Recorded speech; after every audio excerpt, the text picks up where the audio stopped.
Ղարաբաղի հարցի բանակցային փաթեթը կարդաց գիտական մեթոդով ամբողջ բանակցային պատմությունը վերլուծելու արդյունքում ինչ հետևության են գալիս, իմիջիալոց էտել եմ ասել, էլի ոչ մի նոր բան չեմ ասել, որ Ղարաբաղի հարցի բանակցային ողջ գործընթացը երբեք ոչ մի վարքյան, ոչ մի պահ չի եղել Ղարաբաղի հարցը կարգավորելու մասին։ Ղարաբաղի հարցի բանակցային ամբողջ գործընթացը եղել է Հայաստանին, ինչ-որ առումով այո, նաև Ադրբեջանին թակարդի մեջ պահելու մասին։ Ուրիշ որևէ բանի մասին չի եղել։ Ղարաբաղի հարցի բանակցային գործընթացում երբեք խնդիր չի դրվել Ղարաբաղի հարցը լուծել։ Սա շատ կարևոր արձանագրել։ Այլ խնդիր է դրվել այնպես անել, ես Հայաստանի տեսակետից եմ ասում եւ Հայաստանի առում, որ Հայաստանի Հանրապետությունը անկախ պետություն լինելու շանս չունենա։ Եվ էսա ինչքան էլ բարդ է դա խոստովանել, հասկանում ենք, չէ՞, մեր մի ամբողջ սերնդի կյանքի մասին է խոսքը։ Բայց մենք չենք կարող առաջ գնալ, եթե մենք սա չխոստովանենք։ Եվ երբ որ ես ասում եմ աշխարհաքաղաքական թակարդից դուրս ենք եկել, ես դրա մասին եմ խոսել եմ թոկի մասին եւ այլն, հնարավոր շատ շահարկվել է, շատ օգտագործվել, բայց դա ակնհայտ բան է։ Այդ փաթեթը, որը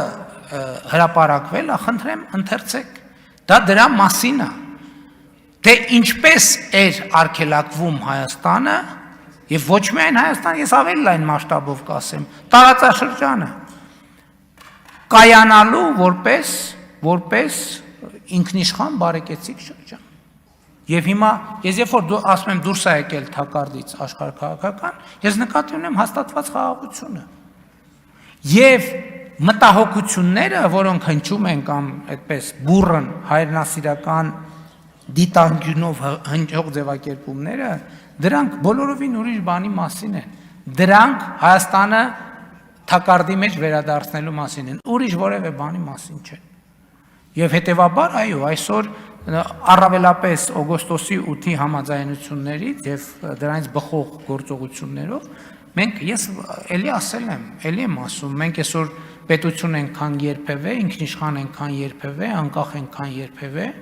եւ ասել եմ նաեւ պետական մարմինների աշխատողների առաջին համաժողովում,